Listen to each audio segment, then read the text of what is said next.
بسم اللہ الرحمن الرحیم۔ حجۃ الوداع سے فارغ ہو کر جب رسول اللہ صلی اللہ علیہ وسلم مدینہ منورہ تشریف لائے تو آپ بخار میں مبتلا ہو گئے۔ آپ کی بیماری کی خبر جزیرے عرب میں چاروں طرف جنگل کی آگ کی طرح پھیل گئی۔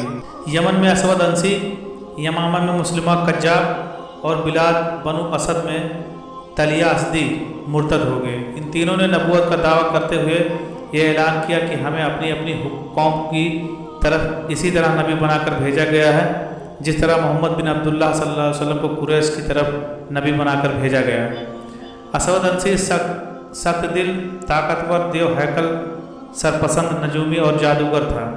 اس کے ساتھ ساتھ وہ ایسا فصیح البیان مقرر تھا کہ سننے والے انگشت بدنیدہ رہ جاتے۔ اپنی سوبدہ بازی سے لوگوں کو ورطہ حیرت میں ڈالنا اس کے بائیں ہاتھ کا کام تھا۔ مال دولت، چاہ و حسم اور قدرت و منجلت کا حصول اس کی کمزوری بن چکا تھا۔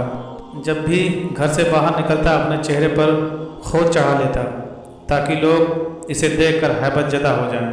ان دونوں یمن میں ایسے ایرانیوں کا اثر و شوق تھا جو ایران کو خیر بات کہہ کر مستقل طور پر یمن میں آباد ہو چکے تھے، اور ان کے سرخیل صحابی رسول حضرت فیروز دہلوی رضی اللہ تعالیٰ عنہ تھے، اور ان میں ایک سب سے بڑا باجان نامی شخص تھا جو ظہور اسلام کے وقت شہنشاہ ایران کی طرف سے یمن کا حکمران تھا۔ جب اس کے سامنے رسول اقدس صلی اللہ علیہ وسلم کی صداقت واضح ہو گئی تو اس نے شاہ ایران کی اطاعت کا پھندہ اپنے گلے سے اتار پھینکا اور اپنی قوم سمیت دائرہ اسلام میں داخل ہو گیا۔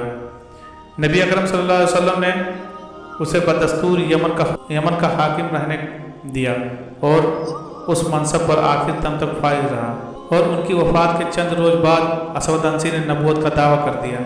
سب سے پہلے اسود انسی کی نبوت کو اس کی قوم بنو مجہج نے تسلیم کیا۔ اس نے اپنی قوم کی مدد سے سنا پر حملہ کر دیا اور اس کے حکمران سحر بن باجان کو قتل کر کے آجاز سے شادی رچا لی۔ پھر یہ سنا سے دوسرے گرد نواح کے علاقوں پر حملہ آور ہوا۔ اس کی قیادت میں بڑی تیزی سے علاقے فتح ہونے لگے، یہاں تک کہ حجر موت سے تاج تک اور بحرین سے عدن تک کا علاقہ اس کی زیر حکومت آ گیا۔ جب اسود انسی لوگوں کو دھوکہ دینے اور اپنی وسیع تر قیادت کی طرف مائل کرنے میں کامیاب ہو گیا تو اس نے اپنے پیروکار کو بتایا کہ اس کے پاس وحی لے کر ایک فرشتہ آتا ہے جو غیب کی خبریں اسے بتاتا ہے۔ اسود انسی اس شعبدہ بازی کو اپنے ان جاسوسوں کے ذریعے چلاتا جو ہر جگہ میں پھیلے ہوئے تھے تاکہ وہ لوگوں کی خبروں کے متعلق واقفیت حاصل کرے، ان کی راج مشکلات و مصائب اور دلی تمناؤں سے آگاہی حاصل کر کے رازدارانہ طور پر اسے بتائیں۔ اس طرح جب بھی کوئی اس کے روبرو آتا تو یہ دیکھتے ہی فوراً پکار اٹھتا، تجھے فلاں ضرورت میرے پاس لائی ہے، تم اس وقت فلاں مشکلات و مصائب میں مبتلا ہو۔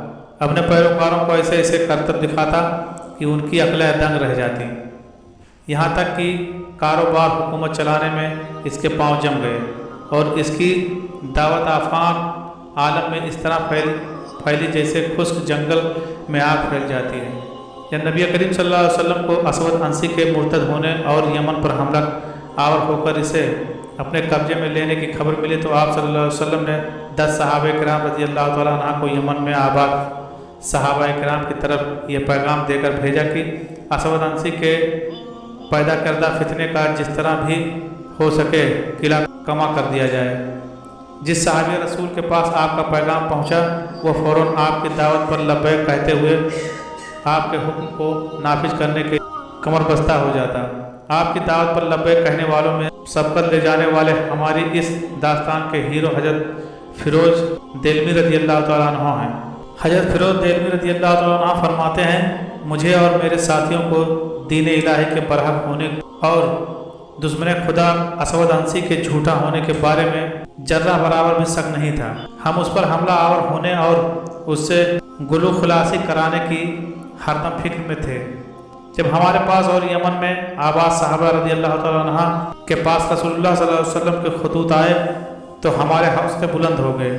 ہم میں سے ہر ایک اسود انسی کو ٹھکانے لگانے کے لیے سرگرم ہو گئے۔ میں اپنے چچیرے بھائی کے ہمراہ قیس کے پاس گیا۔ ہم نے اسے رسول اللہ صلی اللہ علیہ وسلم کا پیغام سنایا اور اسے اس بات پر آمادہ کیا کہ پہلے اس سے کہ وہ تیرا کام تمام کر دے، کیوں نہ اس منحوس شخص کو ٹھکانے لگا دیا جائے۔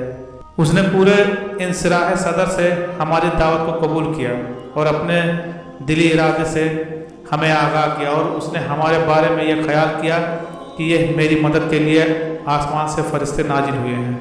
ہم تینوں نے یہ عہد و پیمان کیا کہ ہم اس جھوٹے مکار مرتد کا داخلی محاذ پر مقابلہ کریں گے اور دوسرے ساتھی بیرونی محاذ پر اس کا مقابلہ کریں گے۔ ہم نے یہ بھی طے کیا کہ اپنے اس کام میں چچا جات بہن آجات کو شریک کیا جائے، جس کے ساتھ اس منحوس نے اس کے شوہر سحر بن باجان کو قتل کر کے شادی رچائی تھی۔ میں اسود انسی کے محل میں گیا اور اپنے چچا جات بہن آجا سے ملا اور کہا کہ میری بہن، تم جانتی ہو کہ یہ منحوس شخص ہمارے لیے آفت کا پرکالا ثابت ہوا ہے۔ اس کی ضرورت رسانیوں سے نہ ہم محفوظ ہیں اور نہ ہی تم۔ دیکھیے، اس نے تیرے خاوند کو قتل کر دیا اور ہماری قوم کی دیگر عورتوں کو رسوا کیا، بہت سے مردوں کو ہلاک کر ڈالا اور ان کے ہاتھ سے سلطنت چھین لی۔ یہ رسول اللہ صلی اللہ علیہ وسلم کا خط ہمیں موصول ہوا ہے، جس میں خاص طور پر ہمیں اور عام طور پر تمام اہل یمن کو اس فتنے کی سرکوبی کا حکم دیا گیا ہے۔ کیا آپ ہماری مدد کر سکتی ہیں؟ اس نے دریافت کیا کہ میں آپ کی کیسے مدد کروں؟ میں نے کہا، اس کے یہاں سے دیش نکالا دینے پر مدد کیجیے۔ اس نے کہا، میں اس کے قتل کرنے پر آپ کی مدد کروں گی۔ میں نے کہا، بخدا اس سے تو ہماری دلی مراد پوری ہو جائے گی، لیکن مجھے خطرہ ہے کہ کہیں آپ کو اس کا خمیازہ نہ بھگتنا پڑ جائے۔ اس نے کہا، مجھے قسم ہے اس ذات کی جس نے حضرت محمد صلی اللہ علیہ وسلم کو بصیر و نذیر بنا کر بھیجا ہے، مجھے اپنے دین کے برحق ہونے پر ذرہ برابر شک نہیں ہے۔ میرے خیال میں اللہ تعالیٰ نے اس شیطان سے بڑھ کر ملعون کسی کو پیدا ہی نہیں کیا۔ بخدا جب سے میرا اس سے واسطہ پڑا ہے، اسے فاجر و فاسق ہی پایا۔ نہ اس لعین کو حقوق کا خیال ہے اور نہ ہی کسی برائی سے باز آتا ہے۔ میں نے کہا، ہم اسے کس طرح قتل کر سکتے ہیں؟ اس نے کہا، یہ شیطان بڑا محتاط ہے، محل میں کوئی ایسی جگہ نہیں جہاں اس نے چوکیدار کھڑے نہ کیے ہوں، البتہ ایک کونے والا کمرہ، اس کمرے کی بیرونی دیوار کھلے میدان کی طرف ہے۔ آپ رات کی تاریکی میں اس بیرونی دیوار میں نقب لگائیں، اندر روشن چراغ اور ہتھیار پڑے ہوں گے اور میں آپ کا انتظار کروں گی، پھر آپ چپکے سے اس کی خوابگاہ میں داخل ہو کر اسے قتل کر دینا۔ میں نے کہا، محل کے اس کمرے میں نقب لگانا کوئی آسان کام نہیں ہو سکتا کہ کوئی انسان وہاں سے گزرے اور وہ چوکیداروں کو جو چوکنا کر دے، اس طرح صورتحال بگڑ جائے گی۔ بہن نے میری بات سن کر کہا، آپ کی بات تو صحیح ہے، ہاں میرے ذہن میں ایک تجویز آئی ہے۔ میں نے کہا، وہ کیا ہے؟ اس نے کہا، آپ کل ایک شخص کو مزدور کے روپ میں میرے پاس محل میں بھیجنا، میں اس سے کمرے کے اندرونی جانب سے دیوار میں اتنا سوراخ کراؤں گی کہ دیوار کا معمولی حصہ باقی رہ جائے۔ آپ رات کے وقت اس جگہ نقب لگانا، آپ کے ہاتھ لگانے سے ہی دیوار میں سوراخ ہو جائے گا اور کسی کو پتہ بھی نہیں چلے گا۔ میں نے کہا، یہ بہت اچھی تجویز ہے۔ یہ منصوبہ بنا کر میں واپس آ گیا، اپنے ساتھیوں کو اطلاع دی۔ یہ منصوبہ سن کر وہ بہت خوش ہوئے، ایک دوسرے کو مبارکباد دینے لگے اور ہم نے اس وقت سے تیاری شروع کر دی۔